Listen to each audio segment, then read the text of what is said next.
so let's do the exit survey first, and then we'll do homework questions. Okay, so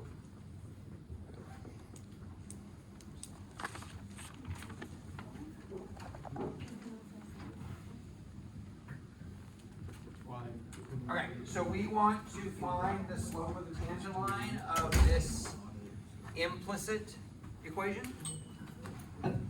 So x to the fourth plus y to the fourth equals 1. Kind of looks like a circle, except it's a little bit more squarish. So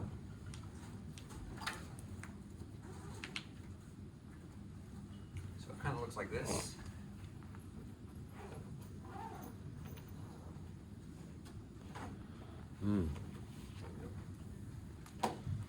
Okay, and we want to find dy by dx.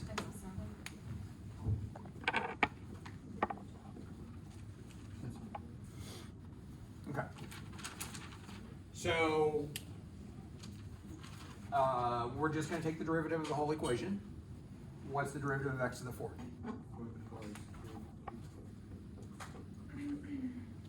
What's the derivative of y to the fourth? 4y cubed times Y prime. y prime. And derivative of 1 is 0. Why do we get a y prime there for that term? Because we have a y. Because we have y, and what type of variable is y? Dependent. It's the dependent variable or the output variable. When we're doing implicit differentiation, the dependent variables, the output variables, all pick up this extra prime term whenever you take their derivative. Other than that, they take the derivative just like anything else. Okay, this is going to come back into play when we get to 3.9, when we're going to have lots of equations with dependent variables, and then when we take derivatives, they're always going to pick up that extra r prime or v prime or whatever.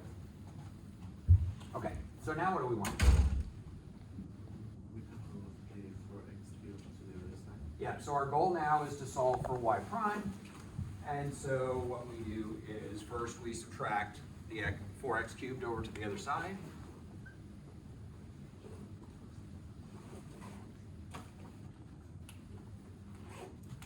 We get 4y cubed times y prime equals negative 4x cubed.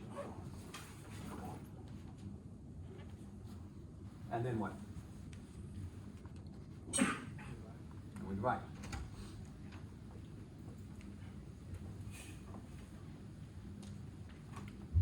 And we end up with y prime equals, those 4's cancel, negative x cubed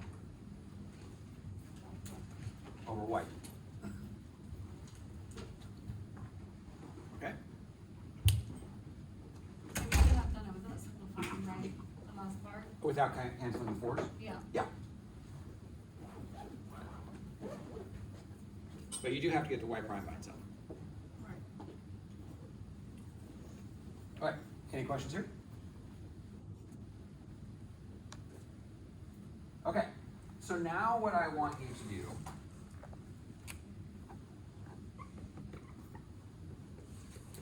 find y double prime. So if our goal now is to look for concavity, we need y double prime. Concave up, concave down. We'll talk about what concave up and concave down are a little bit later, but how is it curving? Is it curving with a shape like this, or is it curving with a shape like this? So wouldn't it be just the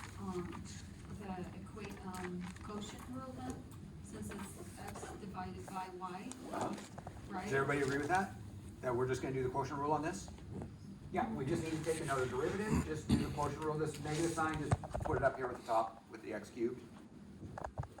Yeah, just go ahead and do the quotient rule on this, and remember, as part of the quotient rule, you're gonna have to take the derivative of this piece of it. What happens when you take the derivative of the y? Square the top diagonal. We add the y prime? We add the y prime to it. Yeah, so in the process of the quotient rule, when this piece of it gets the derivative taken, remember to put an extra y prime on. Okay, so go ahead and do that. Find y double prime. So why do we have to add the y prime over there if it's completely different formula. Anytime we're taking the derivative, at the stage where you actually do take the derivative of a y piece of it, you get a y prime. Okay. And it doesn't matter if it's the first derivative or the second derivative or any derivative, just anytime you take the derivative of a y term, you get a y prime. No, I was saying, because you said that we needed to multiply for y prime. Okay, if we apply the quotient rule, Uh-huh.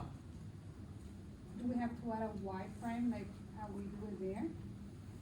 You're going to, Uh-huh. so when you're in the process of the quotient rule, now when you're assembling the quotient rule, you don't add an extra y Oh. prime. Just when you're in Yeah. the process, you write the two down and then take the derivative of them, that's the step where the y prime Oh, comes in. okay. Yeah. So I was in here Monday, the one that turned into a zero, was that taken and put into the y prime? So like if that was a 2 or 3 instead of a 1, would it be y to the second? No, it's so just the derivative of a constant, this just goes back to our derivative rule. Derivative of a constant is 0.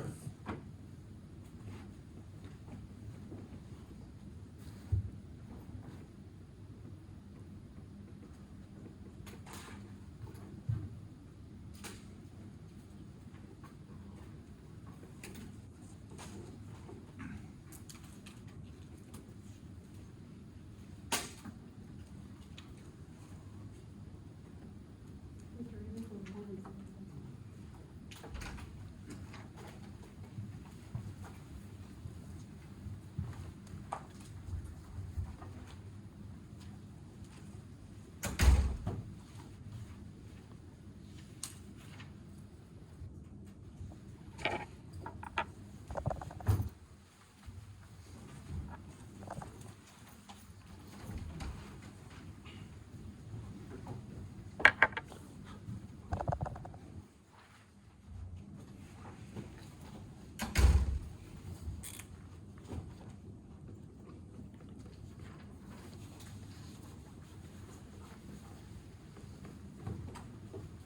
So we're setting up the quotient rule, just take the derivative of both of those and then assemble your quotient rule.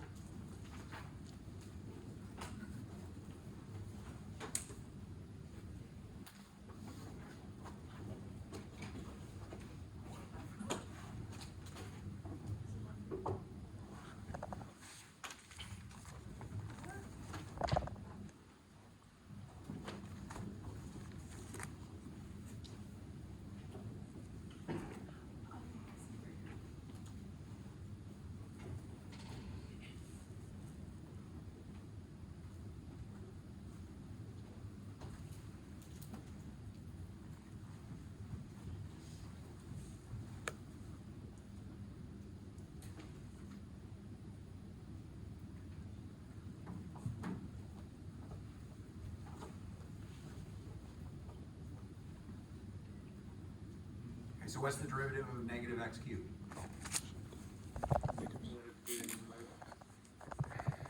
3x squared. What's the derivative of y cubed? 3y squared times y prime. Again, anytime we're taking the derivative of y, we add an extra y prime. Even in, Yeah, even if it's part of one of the other rules, we still, that is the moment where y got taken the derivative of, a y prime is introduced. Now, the rest of this, where we assemble the quotient rule, we're not taking any more derivatives, we're just assembling it now. So we're not gonna put any more y primes in it. Okay, so now we get this. So this is taking the derivative of this, so now what we're doing is y double prime. We're gonna get negative 3x squared y cubed minus negative x cubed times 3y squared times y prime all over y cubed squared.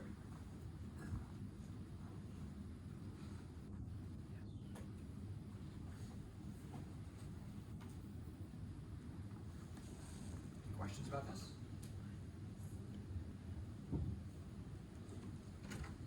Okay, now the thing is though, we don't want to leave our answer in this form because we still have this y prime in here. But we know y prime. And since we know what y prime is, we can just replace it. So what is y prime? Negative x cubed over y cubed. So we can redo this and get everything, we always want to end up writing our answer in terms of x's and y's. And so, because we're going to be asking things like, what's the second derivative evaluated at this given point? And that given point, they would be telling us x and y. So we want to be able to plug that in. So here, the negatives cancel, so this is going to be plus 3x cubed times, 3x cubed y squared times negative x cubed over y cubed all over y to the 6th.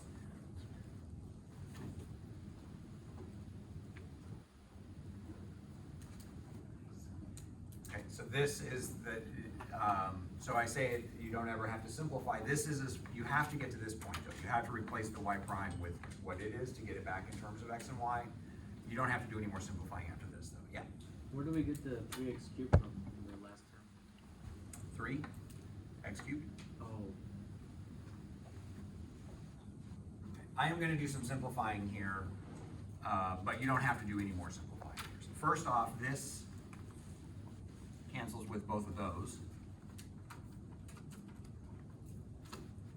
And then what I'm gonna do is I'm gonna multiply everything by y to get rid of the last y that's here. Since we have a fraction inside of a fraction, I want to get rid of that. Y over y.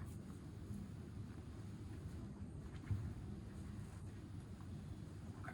So this is going to be negative 3x squared y to the 4th minus 3x to the 6th over y to the 7th. So what did you do in the last, with the red? This red, so first off, we have 3 y's here, we have 2 y's there, 2 of them cancel, so there's left with 1 y, a single y here. We can do that even though the other one doesn't have a fraction? Yeah, because if it doesn't have a fraction, it's just assumed to be a numerator, because we can always just rewrite it like this. Okay. So now, since we have 1 extra y, I'm gonna multiply top and bottom by y to get rid of that y. Basically what I'm doing is I'm taking that y and moving it down here where it belongs. So when I multiply y times this term, instead of y to the 3rd, we have now y to the 4th. Oh, I see. And when I multiply y by this term, it's just gonna cancel that 1y, leaving us with the x's that we have left on top. And y times that term is gonna give us y to the 7th.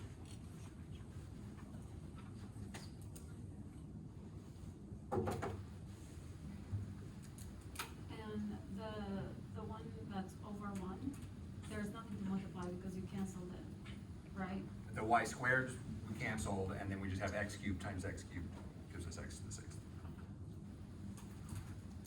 Okay. Any questions here? Yes? So the reason why you substitute the negative x cubed over y cubed is because we already know the value of y prime. Yes. Is it easier to do that?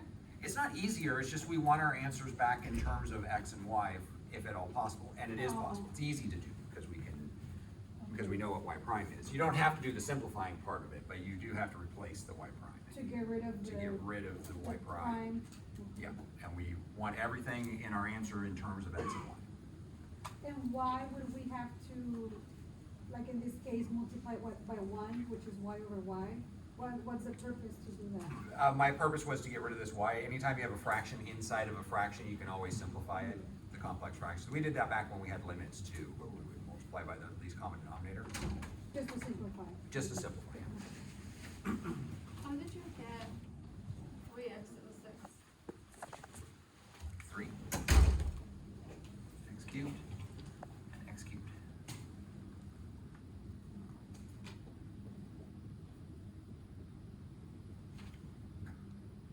More questions about this? Is everybody okay with doing this? Doing taking the derivative here? Important thing is, x's take derivative just normally, y's take the derivative, when you take the derivative of a y term, you get this extra y prime.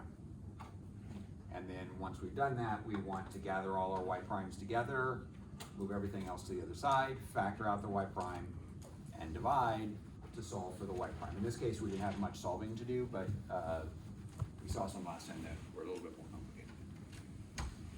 Okay. Any questions here about the implicit differentiation? On the exam, I'm not going to ask you to find the second derivative on the exam. On the exam, it'll just be, here's the function, find y prime. It will be a little bit more complicated than this. It will have at least one product rule or quotient rule in it that you have to do, but not super complicated. So some of the homework problems are going to be more complicated. On the exam, it'll be kind of a medium difficulty. Okay. So one thing left in, homework questions, sorry. Yes, any homework questions? Yeah, Okay, you're gonna, I mean, I can give the questions, I just can't project them on the screen today. I can, they're written right here, you can just take my paper and.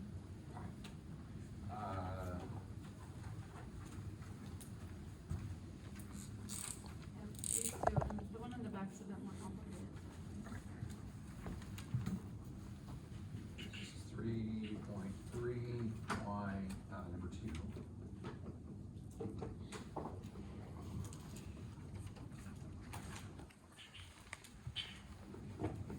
Okay, so we want to find y prime here. What do we need to do? It's just a product rule. So secant theta and tangent theta. I haven't written these on the board yet, let me do that.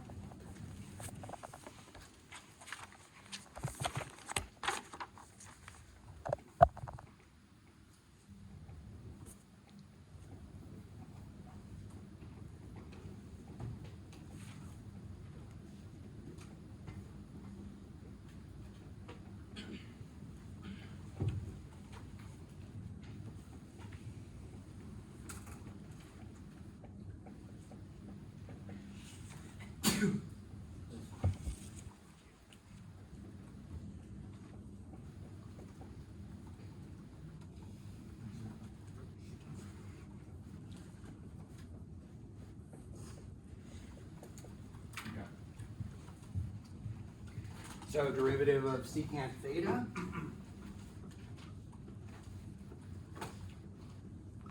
is secant theta tangent theta. And derivative of tangent theta is secant squared theta. And now we just need to assemble our product rule.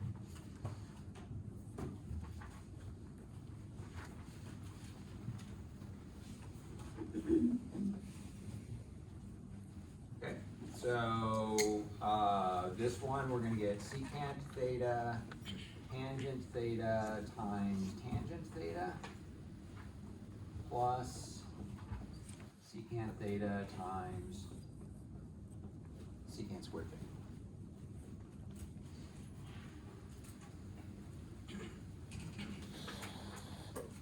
It's confusing because of the theta.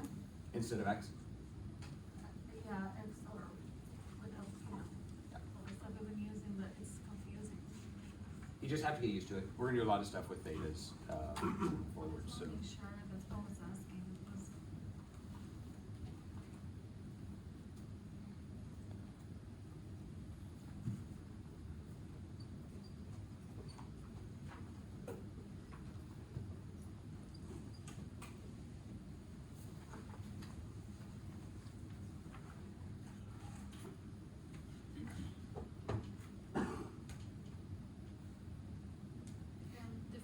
differentiate. Yeah, Can't say that word. So that's what it means by that. just find y prime. Yeah, take the Just derivative. find the Take y the derivative. prime. Find y prime or take the derivative, yeah. How are you gonna ask us in the test? How are, like, what's? Find y verbiage? prime, find f prime of x or dy by dx or something like that. Any questions here? Okay.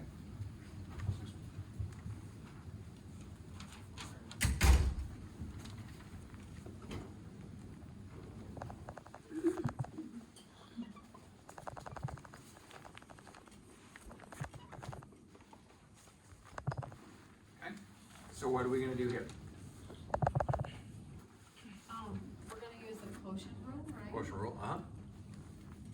I'm sorry, I'm a little confused. So when do we start the chaining? The chain rule? Yeah, Chain rule is when we have one function inside parentheses, inside of another function. So if this was secant of parentheses with something complicated, then we would do the chain rule. so how can we tell if it's like so this is not chaining, right? This is just a Quotient. quotient or a product? Uh-huh. So if we had something like this,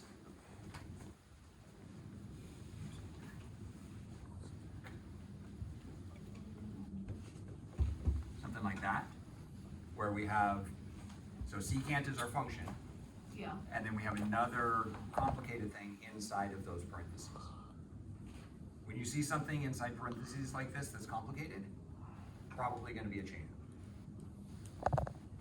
Here, our secant is, as opposed to this is not a chain rule because secant is our function, there's nothing special going on inside here. Even if we put parentheses around it, still nothing special, why is that? because there's not doing anything, it's just sitting there. This one's doing something, it's getting multiplied by 3 and then adding 4.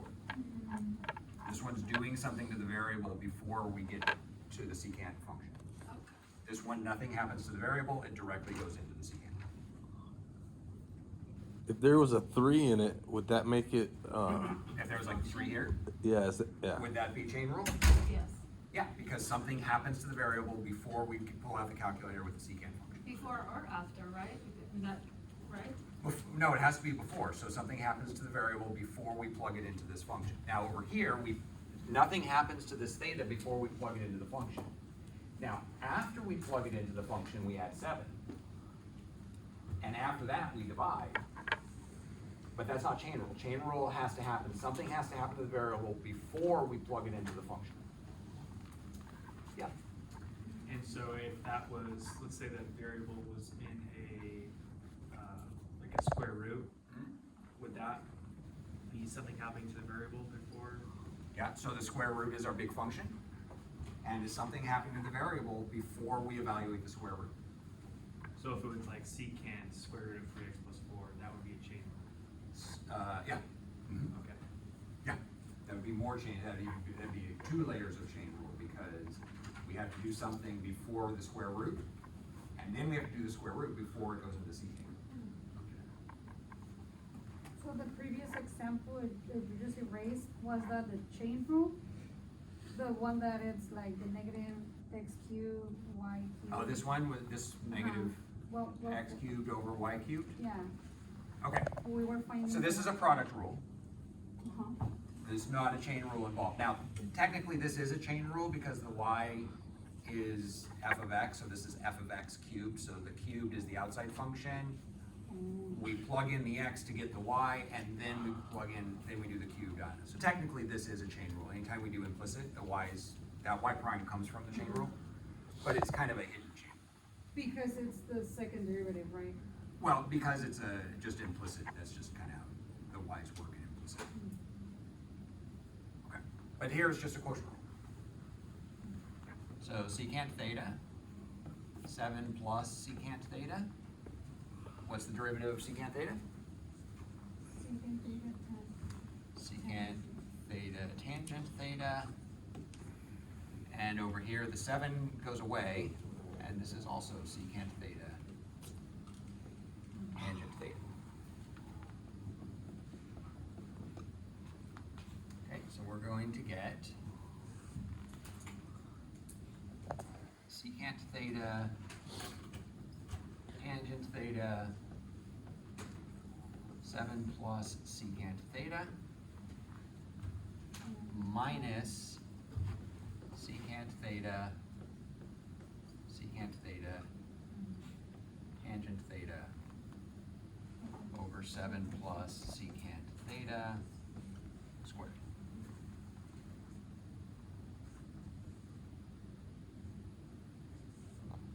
So at the end of the day, it doesn't matter what variable you have, you just do what you need to do and then the variable stays the same. Yeah. Yeah. And the only time that ever changes implicit differentiation with the y prime. And you have to be careful because sometimes you might be taking the derivative where y is your independent variable, you just have to pay attention. Really, it just says, if we have two variables, if our choices of variables are, if we have two variables showing up in the equation, x's and y's, then it's pretty safe to assume that the y, that is implicit and you get the y prime. If you only have y's, then it's pretty safe to say that this is just a function of y. Yeah? The doubles you can't data can also be written as square root. Yes, the double can be written as squared. So that's where it gets a little bit tricky, is the problem, is this y the variable for the function? Or is this y the dependent variable with x being the independent variable, and this is implicit? That's a little bit tricky to know. You just have to, if it just says differentiate, then just assume that that's the variable. If it says find dy by dx, something like that. Anytime we have this notation, this is why Leibniz notation is so good and has stuck around. It's more writing than the f prime or the y prime notation. But when you have it like this is telling you very explicitly, x is an independent variable, y is dependent. Denominator is independent, numerator is independent. Sorry, denominator is independent, numerator is dependent. So anytime it's asking for this, then you know that it's that y is dependent. Also, if it's asking for y prime, that means y is dependent as well. Okay. If it says f prime, then that is not as clear. Is everybody okay here? Okay. And what's your third one? Can you please the data? Yeah. With the two. The third one is a little more confusing. I think you're gonna have to look in the computer. Okay. It has some, Oh, okay, so it's just proof it. And then we did that in Yeah. class. this in class, Mhm. this one here. Yeah, so that was the proof. We did that in class. So if you want to see this one, just stay after class. Okay. So the last one was proof one of those trig things using the quotient rule. So basically what you're going to do is you're going to write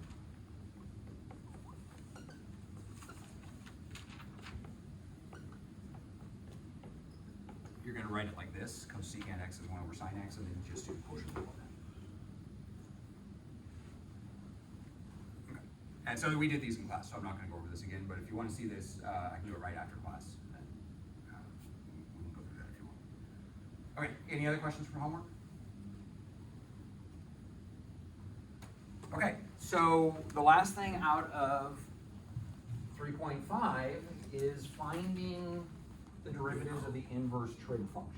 And the important feature, the important math concept that is leading up to this is if we have y equals f of x, this is equivalent to saying x equals f inverse of y.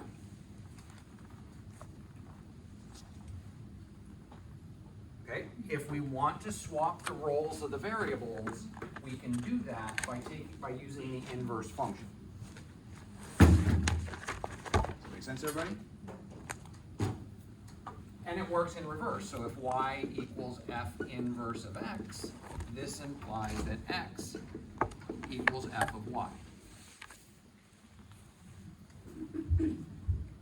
And in particular, the second one is the one that we're going to need for what we're doing. So.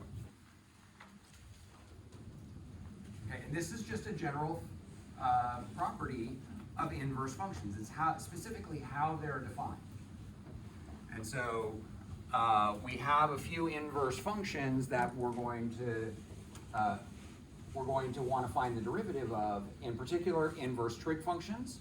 So we're going to be given something like this, where y is the inverse trig function of x. We're going to rewrite it like this, and then take the derivative from there. And then we're going to do the same thing in 3.6 using log functions, because logs are inverse functions for exponentials. What section is this? 3.5, it's the very end of 3.5. Okay. So what we want to find is the derivative of sine inverse of x.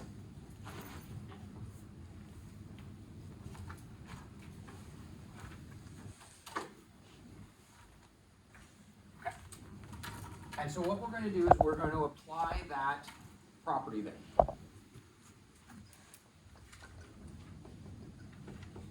So x is the sine of y.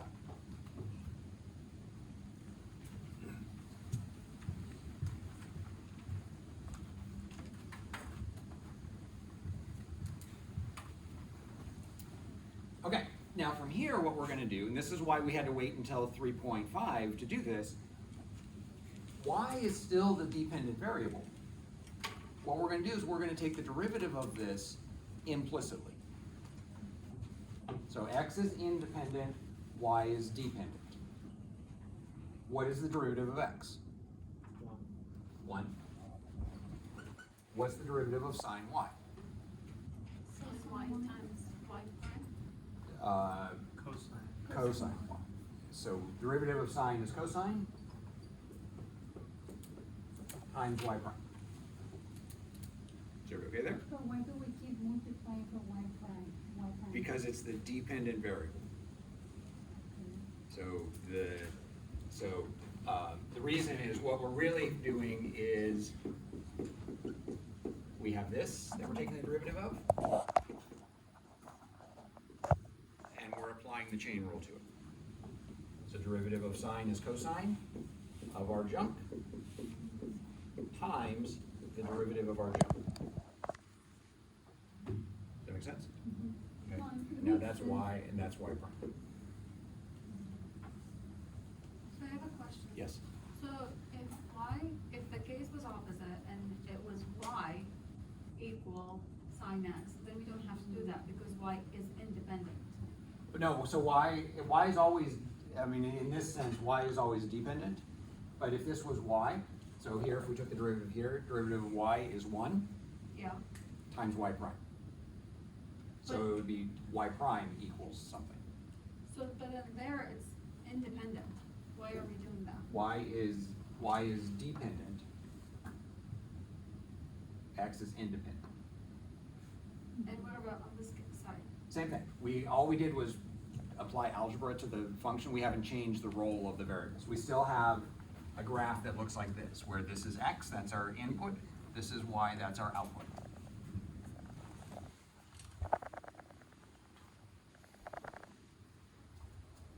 So what changed from the before, Here to here. yeah, We just applied this rule to move the function to the other piece. So instead of the function being on x, our function is now on y.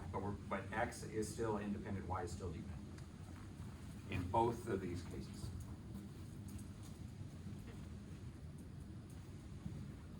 Okay, so now what we're gonna do is we're gonna solve for y prime. So y prime is 1 over cosine y. And our goal, so now we could stop there, that y prime is 1 over cosine y, and we'd have the derivative, so y is sine inverse of x, y prime is 1 over cosine y. But the problem with this is, do any of these derivative formulas have y's in their answer? No. We are given an explicit function to begin with. We want our answer to be an explicit function. So what we need to do is we need to convert this back into x's. Yeah. So y prime, it's 1 over cosine y. Why did it become a fraction? So we just divided both sides by cosine, Oh, okay, and so we end up with 1 over cosine y. okay. Okay, so what we want to do is we want to convert this back into x's. Okay? If this was 1 over sine y, that would be really easy because we know what sine y is. But this is the wrong trig function. But lucky for us, there's a formula that connects sine and cosine, and this allows us to convert back and forth. If we can convert it back into sines, back into this function, then we can replace it. with x's. Okay? And the formula that we are going to use is that cosine squared plus sine squared equals 1. The major importance of this formula, the cosine squared plus sine squared equals 1, is it allows us to switch back and forth between sines and cosines whenever we need to or want to. Okay? And in this case, we really want to because cosine is the wrong trig function. But if we can get it back to sine, then we can just replace it with x's. Okay, so cosine squared x equals 1 minus sine squared x. So what does cosine x equal? Square root of 1. Square root 1 minus sine squared x. Are we okay with that? Why did it come to square root? Because if we had cosine squared, we took the square root of both sides.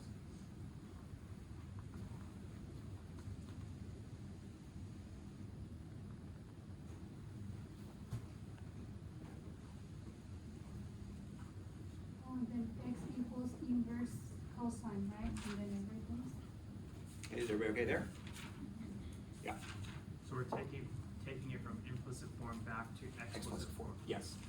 Yeah, that's our goal, is to get it, oops, so this should be, oh wait, this should be what? This should be a y. This should be a y. Since we're replacing cosine y, this formula is exactly the same, but with y instead of x. So we get 1 minus sine squared y. But sine y equals x, so now this is 1 over square root 1 minus x squared.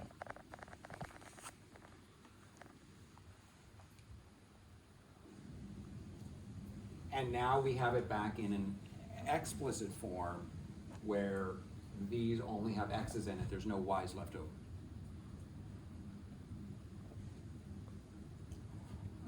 Why does it become that now?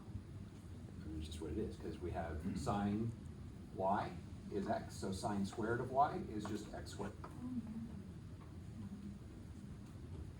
Then what happens to the sign? So sine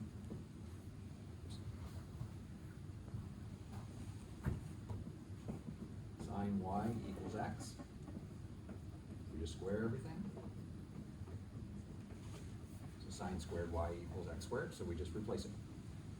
All we did was take this and replace it with that. And where's that rule coming from? It's just, that's how we defined x in the first place. Okay, Eliana? No, I find it. Okay. So this gives us our first derivative of an inverse trig function.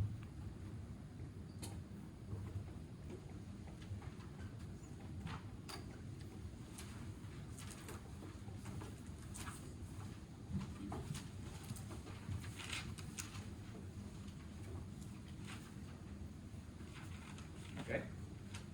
And this one is really strange because all of our derivatives before, whatever type of function they started with, that was the type of function that they ended with.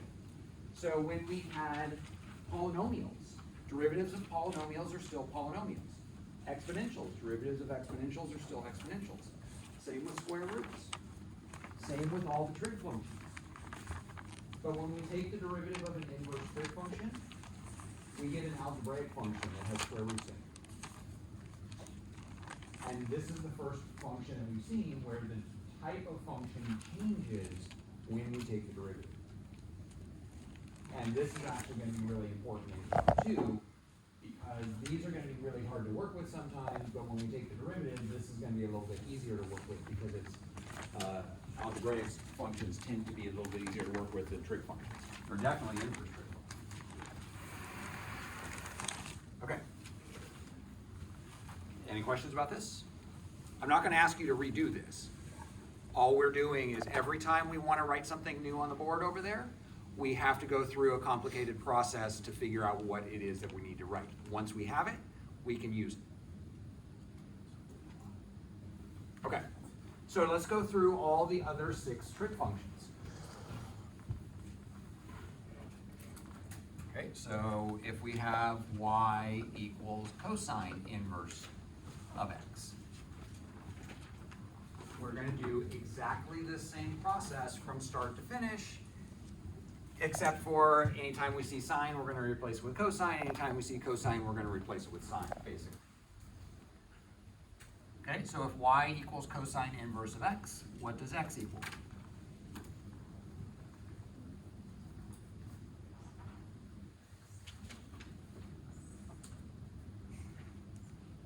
Negative sine. We're not doing any derivatives, all we're doing is just applying this. Uh-huh. All we're doing is taking this function and moving it to this side of the equation. But in the process of doing that, we lose the inverse. Okay? Now we're ready to take the derivative. What's the derivative of x? 1. What's the derivative of cosine y? Okay, negative sine y times y prime.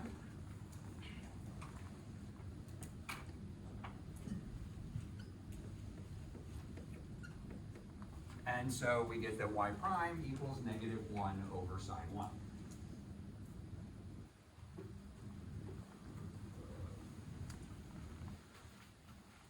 But that's the wrong trig function. We want it to be that trig function. So we're going to come back to this equation. Sine squared x equals 1 minus cosine squared x.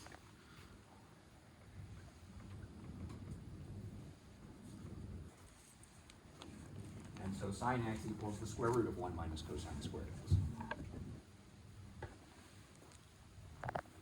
We're applying this with y instead, so it's going to be 1 minus cosine squared y, but other than that.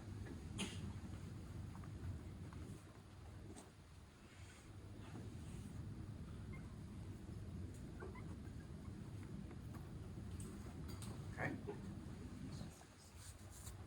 So sine y is square root of 1 minus cosine squared y. And then what's our last step?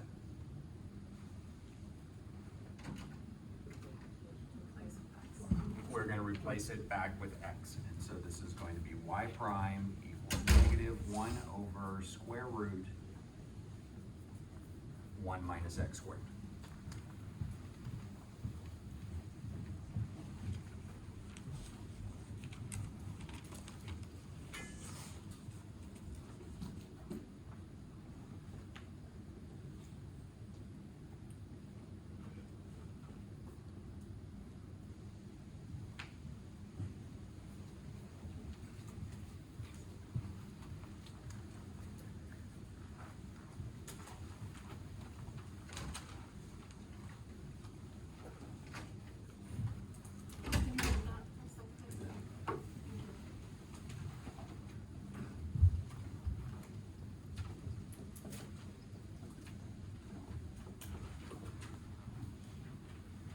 Okay?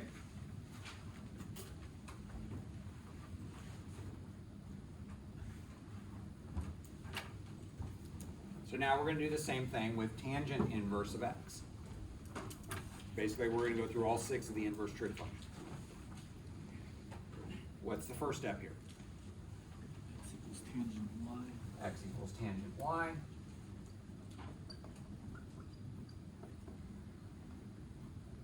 Take the derivative. 1 equals secant squared x. Secant squared, not y. x. Oh. Secant squared y times Y prime. y prime.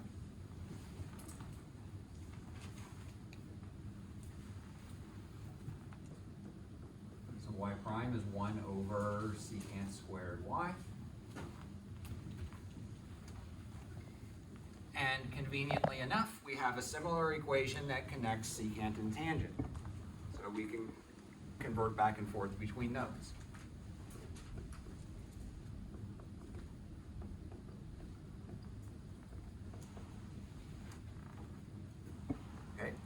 cosecant squared x equals 1 plus tangent squared x.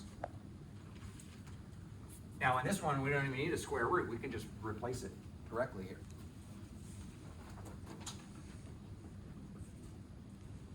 One over 1 plus tangent squared x.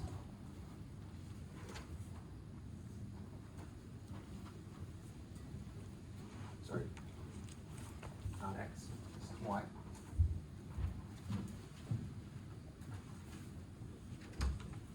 And so what is y prime?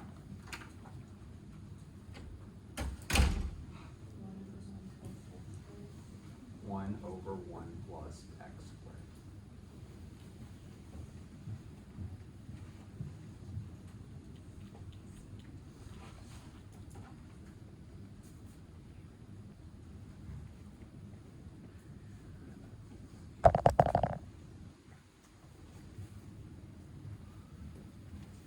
Questions here?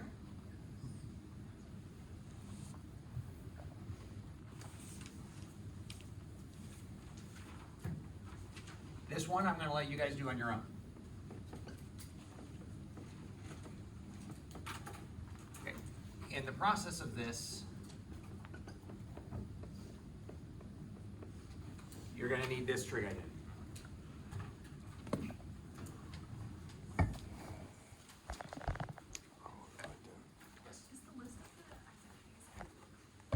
The list, yeah, they are in the book. There, if you go to the,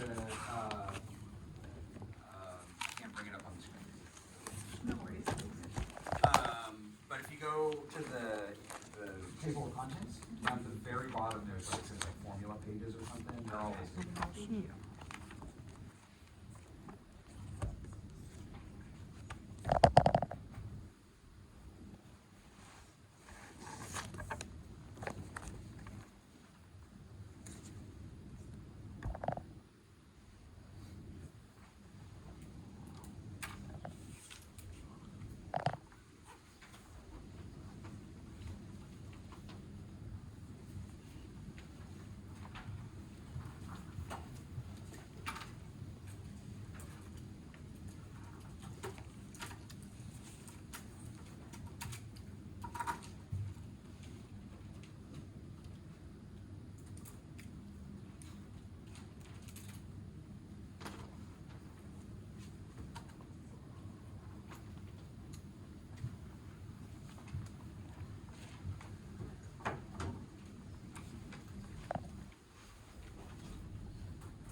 Oh, yeah, that's, what am I doing? This is wrong.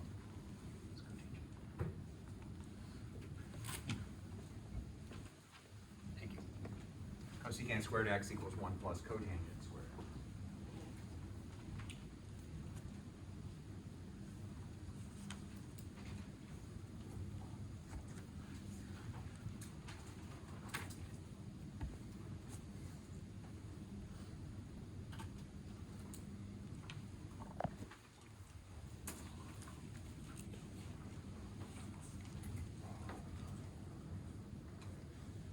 I'll give you a hint. Your answer should look familiar.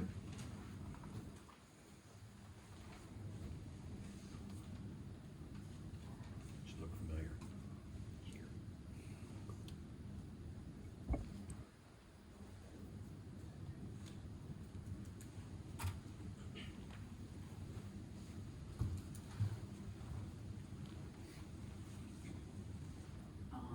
The second, this first part here that you just wrote, this is, all we're doing is just find derivatives, right? Yep. That's all we're doing. And how is it becoming squared? Is it Because that's the because of- derivative of cotangent.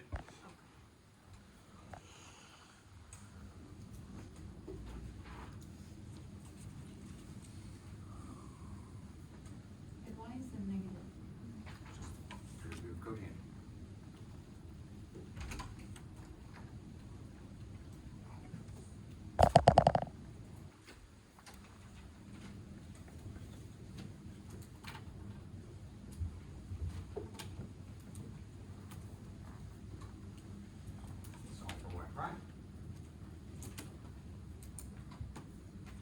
dividing at this stage? Mhm. That's happening?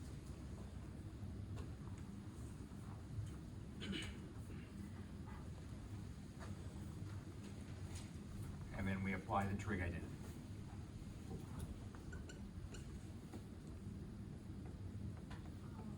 Oops, this would be plus tangent squared y.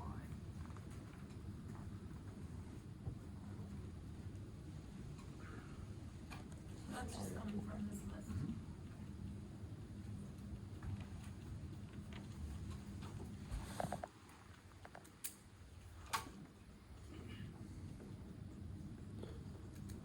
And we end up with negative 1 over 1 plus x squared.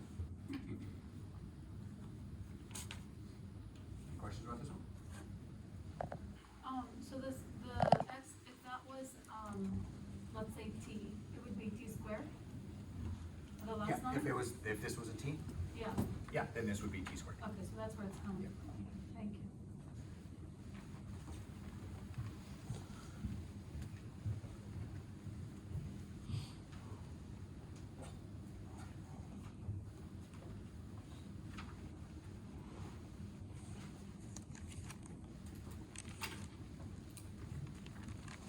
Okay? Two trig functions left.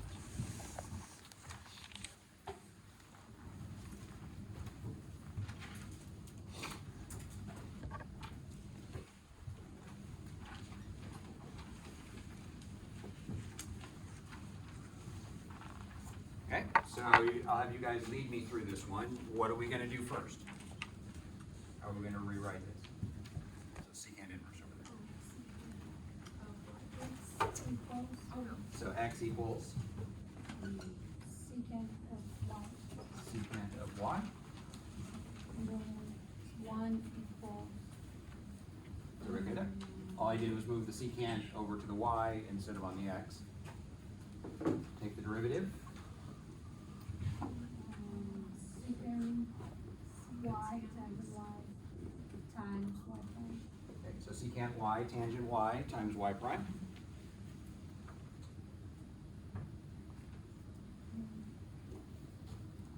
Y prime equals 1 over secant y tangent y. So y prime equals 1 over secant y tangent y. Okay. Now here's where things kind of get a tiny bit different, not a lot. Secant y, that's already the right trig function. So we can replace that one directly. Tangent y is the wrong trig function, but we can come back to this and solve for tangent. So tangent squared x equals secant squared x minus 1, which means that tangent x equals square root of secant squared x minus 1.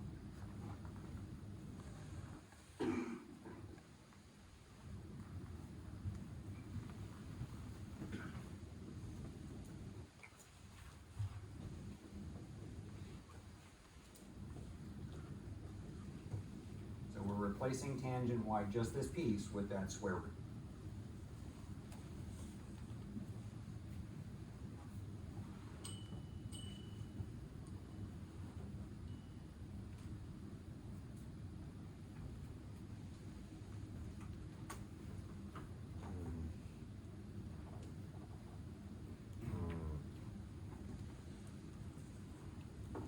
And so what is y prime gonna be? So what is secant y gonna become? Secant y is gonna become x. Square root of secant squared y? X squared minus 1.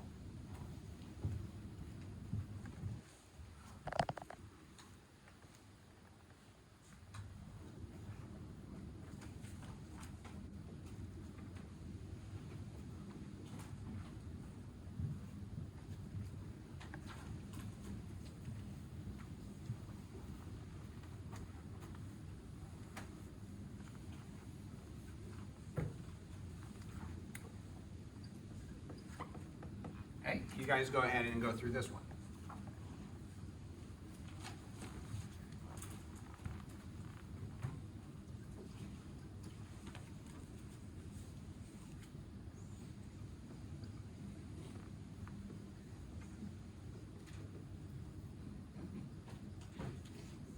Okay, so I solved this trig identity for you.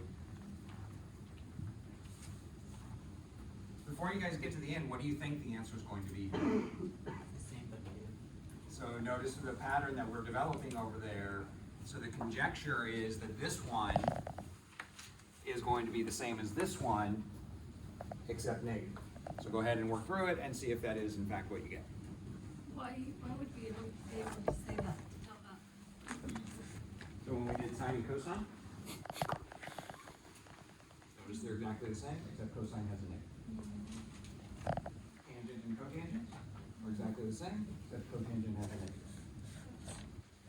And so the conjecture is that these will do the same thing and just get a negative sign here. But we don't know that for sure, so go through it and see if that is.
Okay here.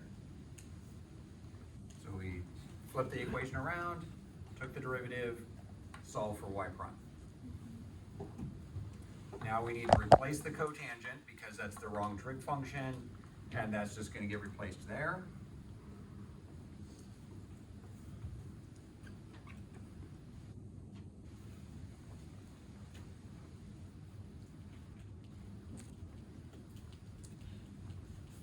And then our last step, we can replace the cosecants back with x's.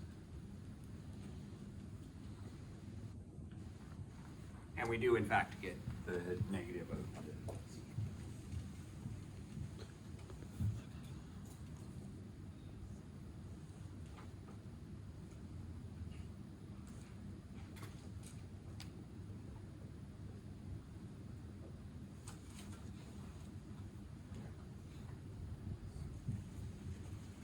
It's kind of nice when trying to remember these, because they pair up like that, you only have to remember half of them.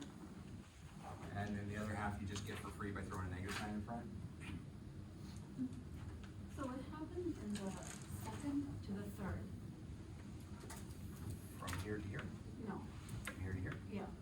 I replaced the cotangent y with this. That just comes from this equation there. That's the trig function. It's just using this identity for the trig function. Okay, so now we've expanded our list. Only thing we have left that we haven't touched on yet is log functions.